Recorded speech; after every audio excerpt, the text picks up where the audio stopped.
Today we're joined by one of, 9 newcomers for Ole Miss men's basketball, which is crazy to think about. And not just a newcomer, but a newcomer with a ton of accolades, too, coming into his time here at Ole Miss. Transfer from Kentucky, but all-time leading scorer in the state of Kentucky in points, career points scored. 5,481 career points. That's insane. The seventh most points scored ever by a high school athlete, Travis Perry.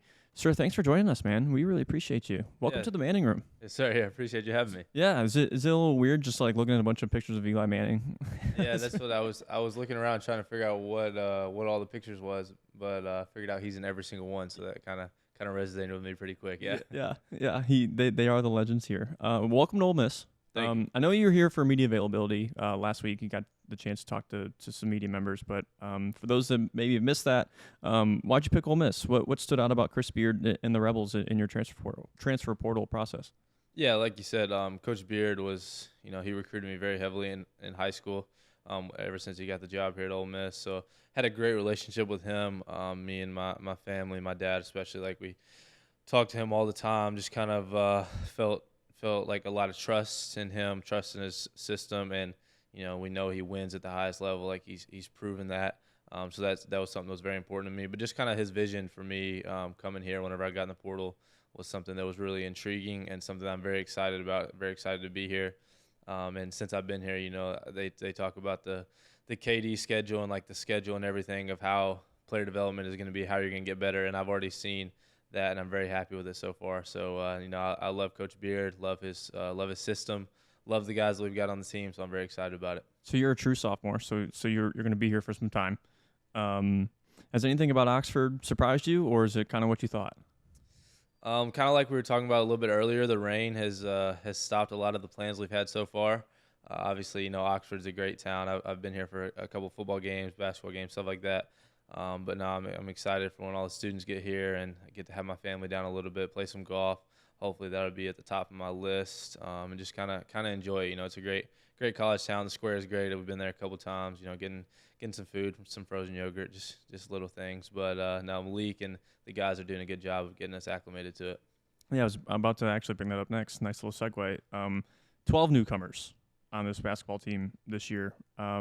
Has that made the transition a little easier, knowing that other guys are new too? So you're okay asking maybe the dumb questions in practice and where you need to be for certain drills, or what restaurants to go to. Has all those newcomers, has it made it easier? I think so. Last year at Kentucky, it was kind of the same way. Like everybody was new, so that was my first time being in a situation like that. So this year, it's been pretty easy, I think, for all of us. With the way the transfer portal is now, you're getting new teammates basically every year.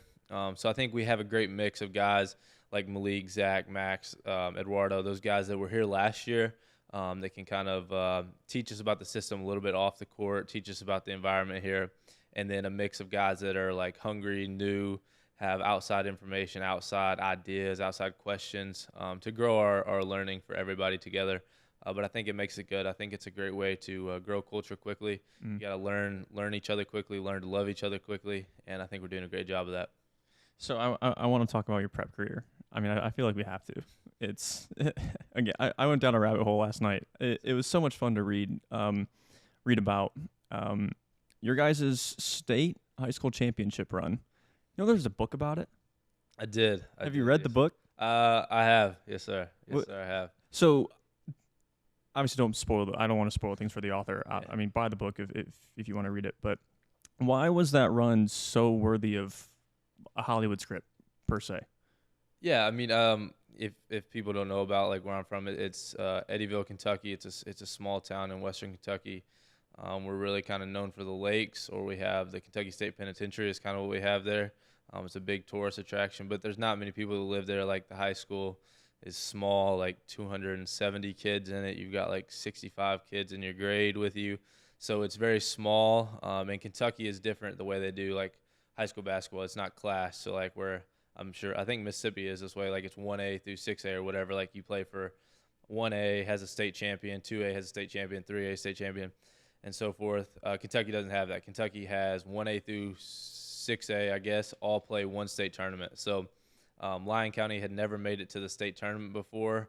There's some pretty good teams in our region, so never made it to the state tournament. We made it my sophomore year, my junior year, And then my senior year, we were able to win the whole state tournament, first time ever in our school's history. So that was a pretty big deal. It was kind of a lot of people like compared it to Hoosiers, kind of like a small town school, a bunch of kids that had grown up playing together, played together forever. If you see them shooting in layup lines, like you think we're gonna get beat by 40 every game, but somehow find a way to win. So it was pretty neat story. Just kind of a small town community that really rallied around us. We had probably the biggest crowds at the state tournament every game, just because people wanted to be a part of that kind of culture that we had. So it was a really neat story, something to be proud to be a part of for sure. If they turn this into a movie, who do you want to play you? Ooh, that's a great question. So I read that in the Amazon comments. They're like, Hoosiers 2.0. Like we need the movie. So like, I don't know. Do you have an actor in mind that would play you?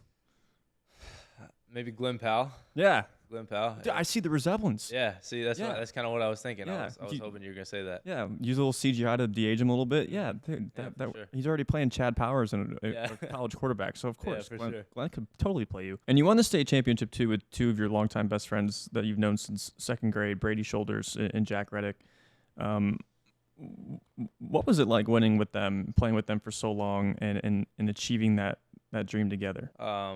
Jack, Brady, and me, we started playing together in first or second grade. We played AAU, everything together. We started off in like Paducah, Kentucky, and then we started winning a bunch there. So then we went to like Lexington and playing all over the state, and then eventually played national.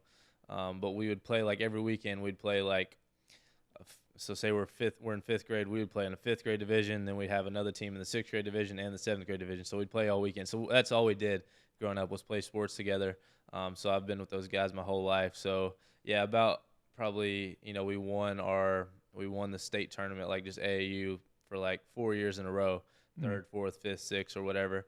And then sixth grade, we kind of started realizing like there's a high school state tournament that we could win, and we wanted to do that.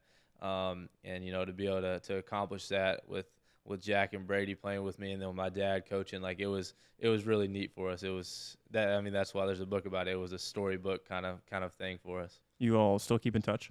Of course, yes, sir. Yeah, Brady's doing very well at Mercer. He was committed to UT Martin, and his coach went to Mercer, so he followed him there. He had a great season last year.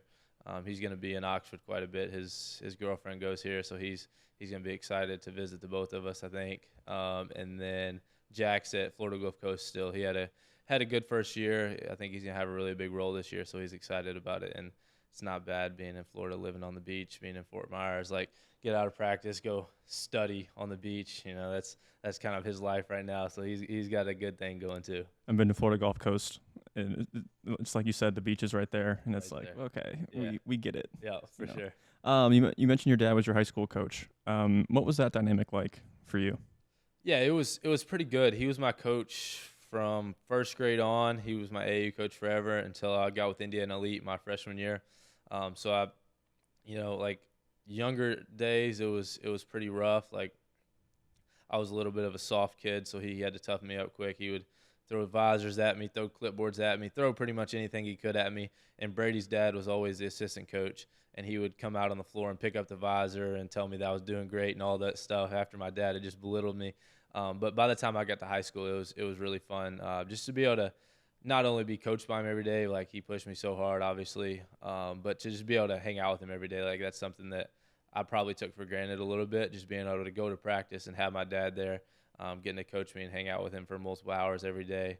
So it was a lot of fun, and to be able to win something like that for him. Because whenever you're playing for your dad, like anytime you're playing for a coach, if you lose, like you hate it. But whenever you're playing for a coach that's your dad, like you lose and people are going to blame the coach, like it hits a little bit deeper. So I think that helped us a lot, and it was a lot of fun to be able to compete for him. Yeah. I love the good cop, bad cop dynamic there.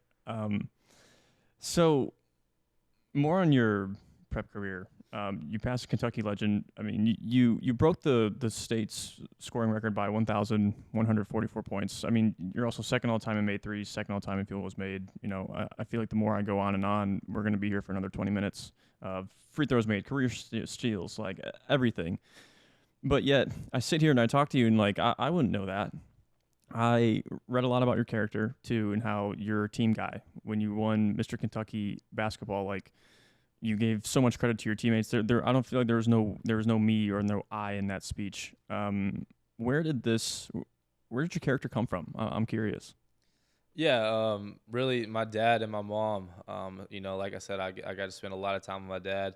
As a younger kid, I thought I was doing great things, was making some great plays, having some great games, great tournaments, and I'd get in the car and my dad he'd be like, "Good job, like great weekend or whatever." Like so, he told me from a young age to never shout your successes, like let other people talk good about you if they want to, but always be level headed because you can't get anywhere without the people that got you there. I wouldn't be there without him.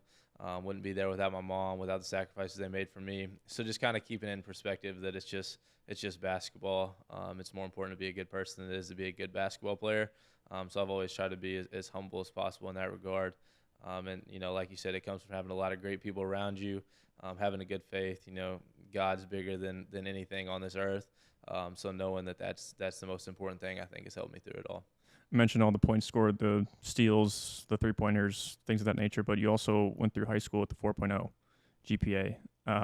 Anything academics-wise that really intrigued you in high school that you've kind of carried? I don't know what you're majoring in, but what about academics made you also want to be, the best? Yeah, like you said, it was just always that strive to be the best. I knew that valedictorian was something that I could be, that I just had to make all A's in my high school, so that was something I wanted to do. I didn't want to be known as just the basketball player or whatever. So actually, it kind of a funny story. It came like our freshman year. We didn't my friends didn't really, Jack and Brady, they hated school, didn't care about academics. So they're like, Travis, you've got to become valedictorian so that one of the basketball players can give a speech at graduation so that we're not outnumbered. So that was my motivation. I had to become valedictorian to give a speech on their behalf at graduation. So that it's always striving to be the best, doing your best in whatever you can do. I felt like I had the capabilities to make a 4.0, so I tried to do that to the best of my ability. Were you valedictorian? I was. Yes, so sir. What was the speech like? It was a couple months after we won the state championship, so I definitely the banner was hung up in the middle of the floor, so I definitely alluded to that. But it was really just we got to pick, they gave us options of what to talk about. And I remember I picked community because I wanted to talk about how great our community was, supporting our basketball team, supporting our students, just really feeling like a family. So I talked for about probably 3 minutes just about the community, thanking all the people that need to be thanked, and just talking about how great of a community we had at Lyon County. How old are you? I'm 20. You're 20. 20. You carry yourself like you're 28. Thank you. Really, seriously, Swartz, this is crazy. I mean, you're not 20. I'm just letting you know. There's no way. Old soul. Yes, we were talking about golf earlier, and all the rain, Mother Nature, hopefully, good juju.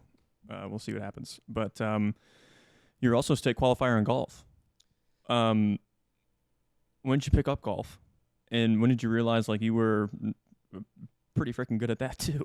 Yeah, so my dad actually played golf in college, and growing up, I lived in Princeton, Kentucky, on Princeton Country Club, a golf course. So I would just, during the summer, I'd go out there and play golf all the time.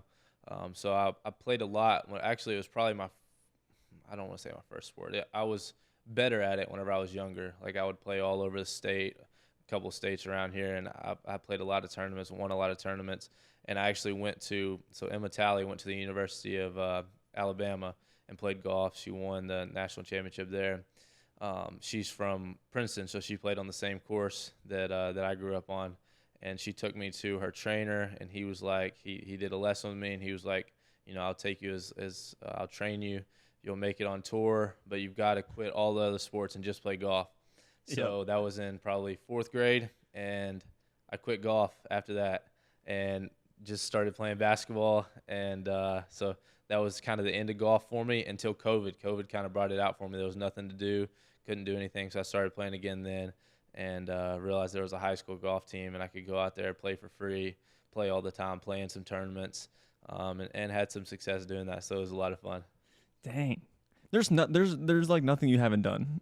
We were talking about you playing baseball, football. I think the only sport you said was soccer. Yeah, I didn't play soccer. But why was just playing sports such an appeal? I mean, I know you said you're from a small town, and that's probably all there really was to do is play sports. But what drew you to playing ball? Yeah, I think it was obviously wanted to be active. As a kid, you want to do all the things, and then that's where all your friends are at. You get to me and Jack and Brady, like I said, we would do everything together. We play basketball together one weekend. We would play baseball together. Some weekends we would drive for a baseball tournament and get rained out. So we would have all our basketball stuff, and Dad would get us in a basketball tournament last minute. We would play. Like we would just be on the road doing whatever we could. We eventually started all playing football together. We would travel around playing football tournaments in the freezing cold. So it was pretty much just, at that age, just to hang out with your friends. Then you grow to love it, and then it becomes a lifestyle, and then you get addicted to it. Jeez. You going to get any of your teammates out on the golf course once it finally stops raining? Hopefully, yeah. I know a couple of them are wanting to get pretty good. Eduardo wants to play. Zach plays a little bit. A couple of our managers play, I think, so we'll probably get a group. Malik claims that he wants to play, that he could be good, but I listened to the podcast. Malik said he could be good at anything. Malik's not going to be good at golf. I already know that. So that was a lie. But no, it'll be fun for sure. He said that if he dedicated his whole life to playing tennis, he'd be one of the greatest of all time. I've played him in pickleball, and that is far from true. Sounds like we got a rivalry brewing here. Yeah, You said you're getting better. He said you're okay. He said, okay. He said, Yeah. okay. Well, right now I know that the series, it's me and Carter, one of our managers, against him and Zach, and it's like, I want to say like 6-1 or something. The other night we beat them 4-0 in the series. Like, it was just insane. Now Carter is pretty good. Yeah. But I'm definitely getting better. I think I'm better than Malik at this point. I love how competitive all of you are, but I get it. Like, you have to be. Yes, sir. So, do they make golf clubs for guys Malik's size? Does anyone know? I mean, they do. You they can definitely you can get fitted, get extensions. You gotta get them a little bit longer for sure. I need to see Malik Dia in like just swagged out in golf gear out there taking hacks. I feel like that'd be what's the best part of your golf game? Are you good with the short game, or are you better with your long game? Long game. Yeah. I Chipping sucks. Chipping is hard. I like hitting my driver. I'm not a good putter at all. Like, the short game is the stuff that takes practice. So naturally, that's why I'm not good. I never practice that. If I'll go to the range sometimes, like, to hit. That's when you should practice. I'll go through like a couple sand wedges, a couple pitch and wedge 9-irons, and then I'll be like, it's probably time to get the driver out, and I'll hit like 30 drives and then call it a day. So I'm really a lot better with my driver, I think, than anything. I love that. All right, I've kept you here long enough. Last one, I'll get you out of here. Looking forward to this season. What are some off-season goals for you before we tip first in November? Yes, sir. Yeah. Getting stronger is always a goal for me. I think we have a great program for that here. I think conditioning is something that we're all working on, and my defense is something I've really focused on, being a very competitive guy on the defensive end, taking that very personal. That's something that Coach Beard really values. Mm-hmm. So that's something that I'm really looking forward to doing, and just learning to play with my teammates. I think that's something that's very important for us as the year goes on. Being connected as one, knowing what each other's going to do, that goes a long way. Doing some hard stuff together to learn about each other, to learn what's inside of each other, and just figure out ways to win together, I think is going to be very important for us. So that's the main goal. Travis, I appreciate you, man. Looking forward to more conversations. Yes, sir. Appreciate you. I still can't believe you're not 20. Like, you're pulling my leg. There's no way. You carry yourself like you're 35. Yes, sir. Appreciate it. Appreciate it. Yes, sir. Dude, you're not 20. There's